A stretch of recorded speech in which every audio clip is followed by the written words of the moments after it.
warahmatullahi wabarakatuh. Halo teman-teman semuanya, perkenalkan kami dari kelompok 5. Pada kesempatan kali ini kami akan membuat video terkait dengan presentasi pada laporan wawancara pada UMKM Badarsi, dan juga kami akan mempresentasikan terkait dengan laporan bisnis plan kami.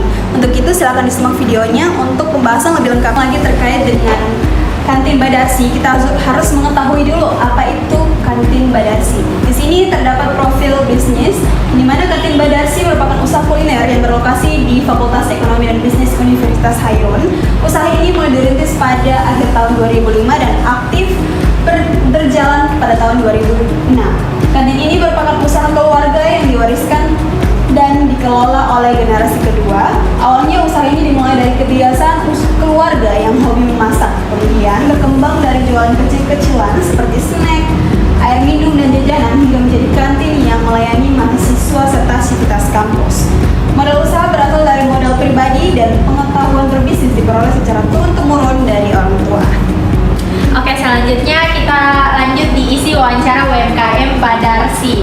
Nah, di sini ada latar belakang memulai usaha. Yang pertama, alasan memulai usaha. Nah, di sini alasannya itu berawal dari hobi memasak dalam keluarga. Terus alasan kedua, kesempatan bisnis karena pedagang itu masih jarang terlihat di sekitaran usahanya. Terus mulai dari usaha kecil seperti snack, air minum, dan jajanan-jajanan kecil. Terus lanjut ke sejarah dan perkembangan. Nah, usaha Badarsi ini dimulai pada akhir 2005 dan aktif penuh itu pada tahun 2006. Terus usaha ini bersifat warisan keluarga dan pernah membuka cabang pada tahun 2008 sampai 2009, namun gagal pada lokasi karena lokasinya tidak strategis dan aksesnya sulit. Terus modal dan pembelajaran. Nah, di sini modal awalnya adalah modal pribadi, usahanya Badarsi itu modal pribadi. Terus pembelajaran usaha itu dari orang tua. Jadi usaha ini kan usaha warisan, jadi pembelajarannya dari orang tua dan pengalaman langsung dari mereka. Terus kita masuk pada pemilihan usaha. Nah, di sini dipilih karena lingkungan mereka tuh menjual usahanya tuh di lingkungan kampus karena cocok untuk usaha makanan. Nah, mahasiswa itu selalu membutuhkan makanan di tempat sekitaran kampus dan berawal dari kebutuhan ekonomi namun tetap sesuai hobi. Jadi mereka tuh membuka usaha itu sesuai hobi mereka. Terus kita lanjut pada kondisi saat ini. Nah, mereka itu jalankan usaha itu bersama keluarga. Terus pemilik itu merasa peningkatan dan kemampuan itu mengatur waktu dan keuangan. Terus jika mengulang waktu, pemilik usaha itu tetap memilih usaha yang sama, yaitu Badarsi, usaha keluarga. Nah, selanjutnya yaitu kehidupan sehari-hari sebagai pedagang. Dalam aktivitas harian, pemilik memulai persiapan usaha sejak pukul 4 pagi. Kegiatan memasak dan menyiapkan dagangan memakan waktu sekitar 3-4 jam. Nah, dan kantin mulai dibuka pukul 7:30 pagi hingga pukul 17 atau jam 5 sore. Hari tersebut adalah hari Senin hingga hari Rabu karena aktivitas kampus sedang padat. Usaha dijalankan bersama anggota keluarga sehingga pembagian tugas lebih mudah. Kebersihan juga menjadi perhatian penting, ditujukan dengan selalu membersihkan meja setiap pelanggan selesai makan agar tempat tetap nyaman. Oke, berikut kita masuk pada informasi pelanggan. Yang pertama ada pelanggan utama, yaitu terdiri dari mahasiswa, dosen, pegawai kantor, dan staf kampus. Yang kedua yaitu hubungan dengan pelanggan. Itu pernah ada pelanggan yang berhutang, dan yang kedua harus bersikap ramah, senyum, dan komunikasi baik. Yang ketiga pesanan besar, yaitu pernah menerima pesanan kurang lebih dari 300 porsi untuk kegiatan kampus. Ada sistem pemesanan, yaitu pertama biasa bisa langsung dibeli ke tempat, yang kedua bisa free ongkir atau via WhatsApp, atau biasanya digunakan oleh pegawai kantor. Yang berikut ada harga dan promosi. Yang pertama, tidak ada harga khusus untuk pelanggan tertentu. Yang kedua, ada promosi dilakukan melalui media sosial, iklan sederhana dari mulut ke mulut. Yang terakhir ada harapan pemilik, yaitu pelanggan tetap loyal dan pelanggan memberi kritik dan saran untuk pengembang. Baik, selanjutnya kita masuk ke hasil pembahasan UMKM Badasi. Yang pertama, latar belakang memulai usaha. Usaha kantin Badasi ini muncul dari minat keluarga dalam memasak dan peluang bisnis di kampus yang saat itu belum banyak tersedia pilihan makanan. Kantin berkembang secara bertahap dan dikelola sebagai usaha keluarga hingga sekarang. Meskipun pernah mengalami kendala saat mencoba membuka cabang baru, pengalaman tersebut membantu pemilik memahami pentingnya lokasi usaha yang tepat. Dengan modal mandiri dan pengalaman yang diwariskan, usaha ini terus bertahan dan memberi manfaat bagi pengelolanya. Baik, yang selanjutnya adalah kehidupan sehari-hari sebagai pelanggan. Jadi rutinitas operasional kantin menunjukkan bahwa usaha ini dijalankan dengan disiplin dan ritme kerja yang terstruktur. Persiapan yang dimulai sejak pagi buta untuk memastikan makanan siap tepat waktu saat aktivitas kampus akan dimulai. Dukungan dari anggota keluarga juga membuat pengelolaan kantin ini lebih ringan dan efektif, terutama dalam membagi tugas harian. Lalu selain fokus pada pelayanan, kebersihan juga menjadi perhatian utama karena langsung mempengaruhi kenyamanan pelanggan. Jam-jam sibuk pada awal pekan menggambarkan bagaimana aktivitas akademik kampus berdampak pada jumlah pembelian pada kantin. Secara keseluruhan, keseharian pedagang di kantin ini mencerminkan bahwa komitmen dan kerja keras untuk menjaga keberlangsungan usaha. Nah, selanjutnya kita masuk pada informasi pelanggan. Karena mayoritas pelanggan berasal dari mahasiswa dan pegawai kampus. Untuk memudahkan layanan, kantin menyediakan pemesanan langsung maupun jarak jauh. Hubungan baik dengan pelanggan dibandingkan melalui pelayanan ramah, sementara promosi berkembang terutama lewat rekomendasi. Kemampuan memenuhi pesanan besar dan kepercayaan pelanggan menjadi faktor penting dalam keberlangsungan usaha. Jadi kesimpulan yang kami ambil dari hasil wawancara kali ini yaitu kantin Badasi merupakan usaha keluarga yang tumbuh dari kebiasaan memasak dan kemampuan melihat peluang di lingkungan kampus. Dengan modal dan diri dan pengalaman yang diwariskan, usaha ini terus berkembang meski sempat menghadapi tantangan. Pelayanan yang ramah, kebersihan, serta hubungan baik dengan pelanggan menjadi faktor utama yang membuat usaha ini tetap bertahan. Loyalitas pelanggan ditambah kemampuan menyesuaikan kebutuhan mereka menjadikan kantin ini tetap diminati dan mampu mempertahankan keberlangsungan usaha hingga sekarang. Itu saya dari presentasi kami. Oke guys, let's move to the business plan. Sebelum kita membahas lebih dalam terkait dengan business plan dari usaha ini, kita harus mengenal dulu para pendiri dari usaha Rolf itu sendiri. Di sini terdapat Syamsul Hussein, Triana Ridwan, Yenita Agustin, Faris Pranata Aditya, Desti Ahmad, Cecilia Sinijia, Fariza Aja, dan Nurul Jihan Hafel. Nah, di sini ada gambar umum terkait roll bag. Nama roll bag sendiri mencerminkan inti dari produk kami, yaitu gulungan penuh rasa yang dipadukan dengan identitas brand yang ceria dan sesuai dengan gaya hidup generasi muda di Ternate. Sesuai dengan slogan kami, Roll It Repeat, Roll bag berkomitmen untuk menjaga standar kualitas pada setiap tahap produksi, mulai dari pemilihan bahan baku hingga proses penyajian di titik penjualan. Lokasi usaha kami di Taman Bung Hatta, Fakultas Ekonomi dan Bisnis, Universitas Hairun. Nah, selanjutnya ada visi dan misi kami. Visi kami ini menjadi bisnis kuliner kreatif yang memperkenalkan standar baru kudapan crab roll di Kota Ternate, dimulai dari lingkungan Universitas Hairun. Nah, misi kami ini yang pertama edukasi produk, yang memperkenalkan produk crab roll sebagai variasi dessert baru yang unik dan belum banyak ditemukan di pasar lokal Ternate.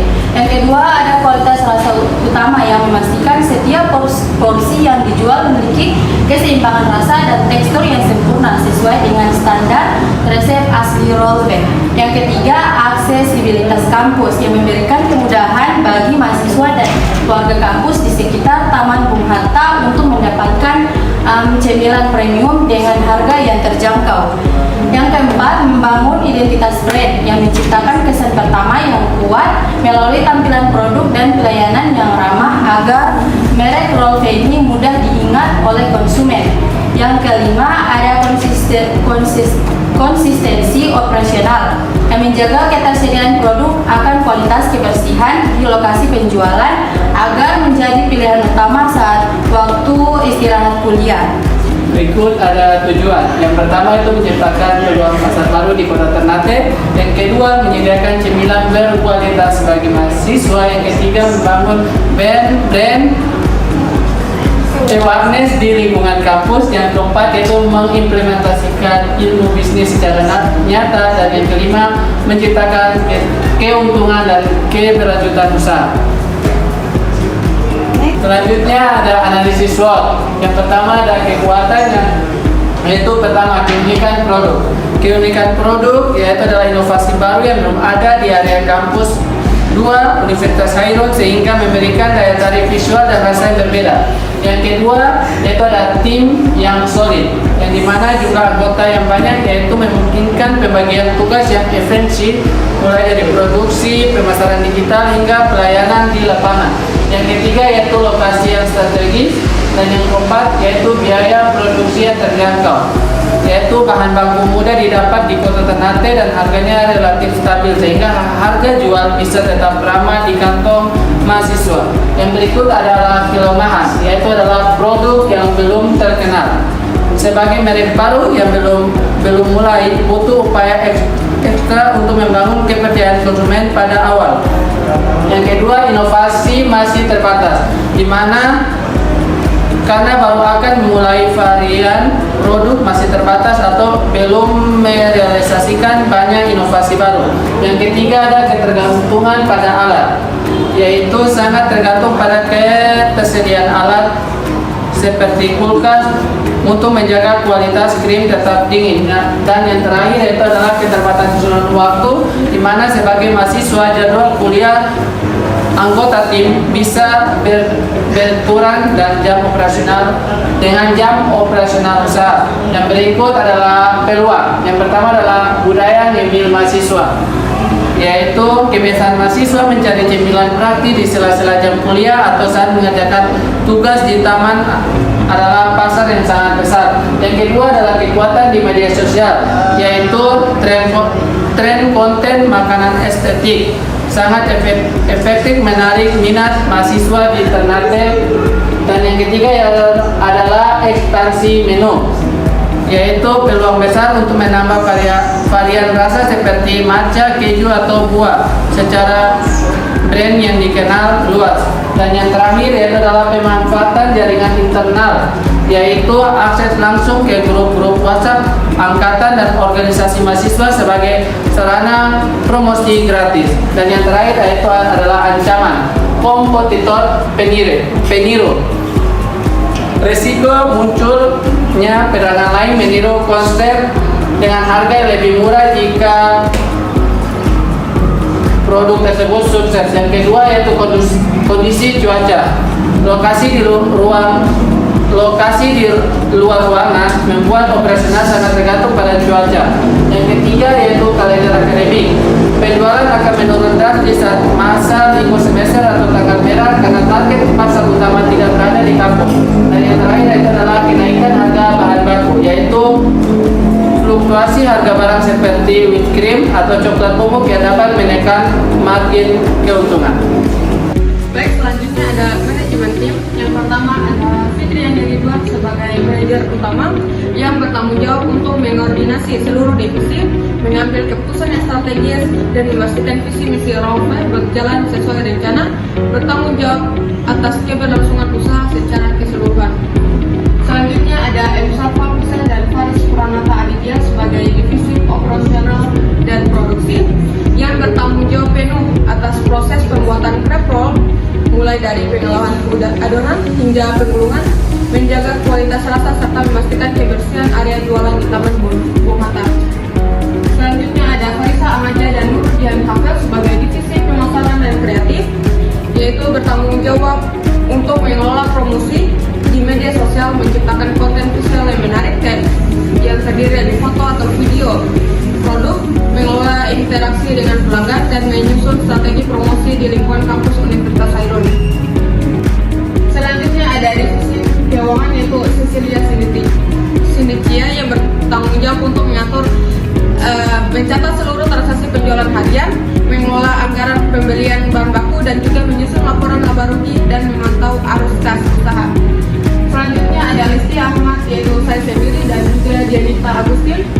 divisi sumber daya dan pelayanan pelanggan.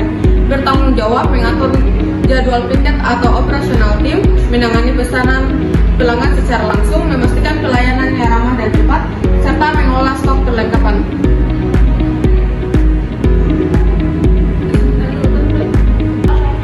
Selanjutnya ada analisis produk, layanan atau jasa. Yang pertama ada karakteristik produk yang terdiri dari kulit yang tipis, kedua ada isian, campuran krim dan juga rendaman Oreo yang menghasilkan tekstur yang crunchy, dan juga terakhir ada tampilan akhir yang menarik karena ada taburan coklat di atasnya.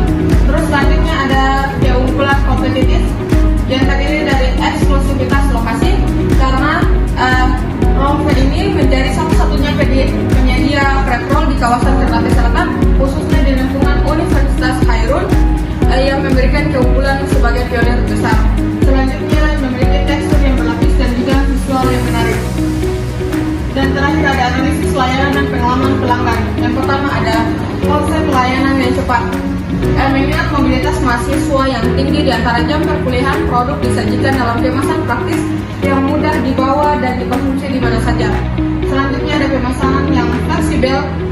Selain penjualan langsung, di Taman Bung Hatta kami melayani sistem PO melalui WhatsApp untuk memudahkan pelanggan dalam memesan produk kami. Yang terakhir ada interaksi aktif, di mana kami menerapkan standar pelayanan yang ramah dan energik sesuai dengan identitas brand yang playful untuk menciptakan kedekatan emosional dengan konsumen di area vape. Nah teman-teman, sekarang kita akan mengetahui terkait dengan bahan adonan dari vape itu sendiri. Yang pertama ada 3 butir telur, 40 gram gula pasir, 300 ml susu cair, 1 sendok teh ekstrak vanili, 75 gram tepung terigu protein sedang atau cake flour, 1,5 sendok makan bubuk coklat, dan 1,5 sendok makan mentega cair yang dimana menteganya kita melted dulu atau kita cairkan dulu. Selanjutnya pada bahan isian atau creamnya, yang pertama ada 200 ml non-dairy whipping cream, yang kedua ada 1 sendok makan gula pasir dan biskuit Oreo yang sudah dihancurkan secukupnya. Baik, setelah kita ketahui bersama bahan-bahan, selanjutnya kita beralih pada cara pembuatannya. Yang pertama adalah membuat adonan dari crepe atau kulit dari roll crepe. Yang pertama itu kita campurkan bahan-bahan yakni telur, gula pasir, terus kita aduk aja menggunakan whisk. Kemudian tuangkan susu cair dan ekstrak vanila, aduk kembali, lalu tuangkan tepung terigu, bubuk coklat di atas adonan, kemudian aduk supaya tidak menggumpal, lalu kita masukkan mentega cair, aduk, lalu kita saring kembali supaya adonan tidak menggumpal. Terus next kita memasak crepe-nya. Terus pada bagian memasak crepe, teflon kita panaskan.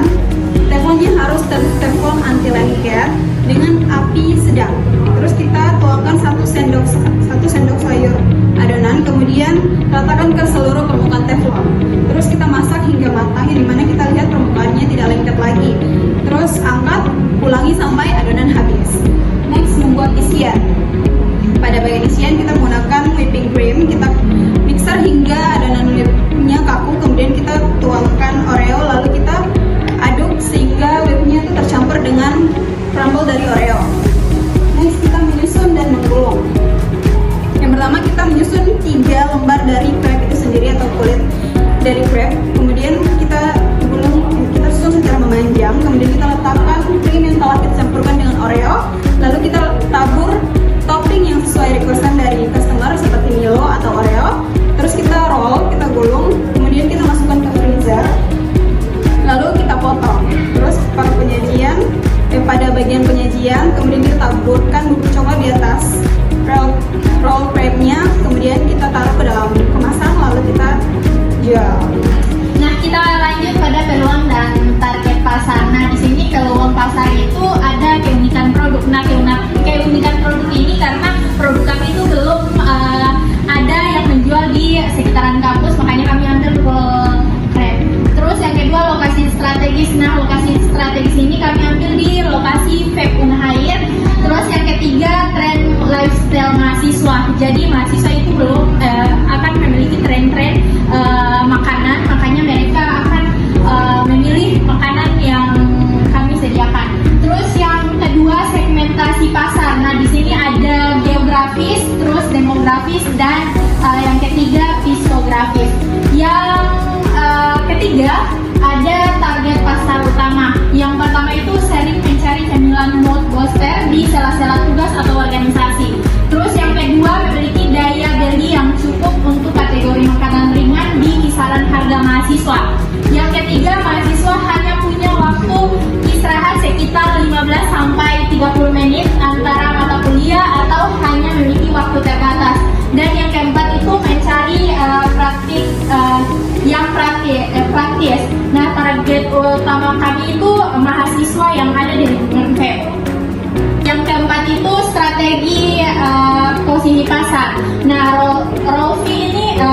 memposisikan diri sebagai the most aesthetic and addictive crab roll in Ternate.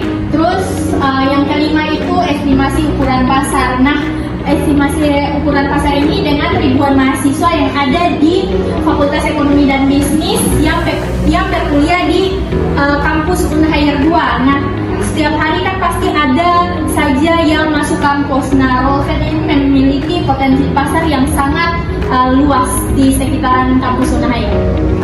Selanjutnya kita masuk pada analisis risiko dan keuntungan pasar. Nah, yang pertama itu ada analisis keuntungan pasar atau market profitability, yang dimana di sini ada margin keuntungan yang menjanjikan.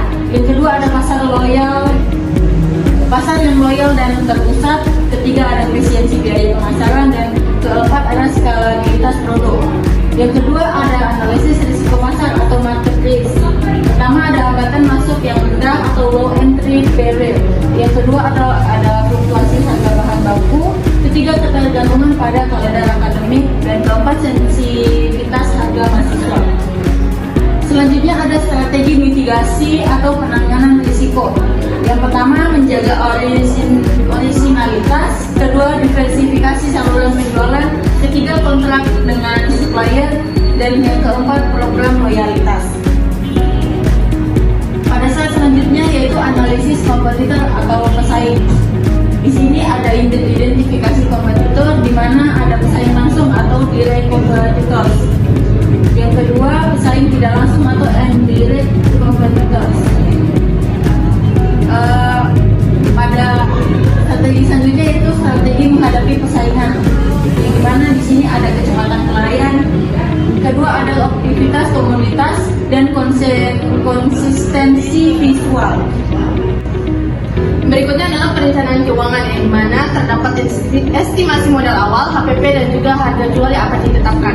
Yang pertama ada bahan-bahan yang telah ditetapkan. Yang pertama ada telur, tepung terigu, gula, biskuit Oreo, whipped cream, bubuk coklat, mentega cair, susu full cream, vanilla, dan juga Milo. Yang mana total modalnya adalah 253.500.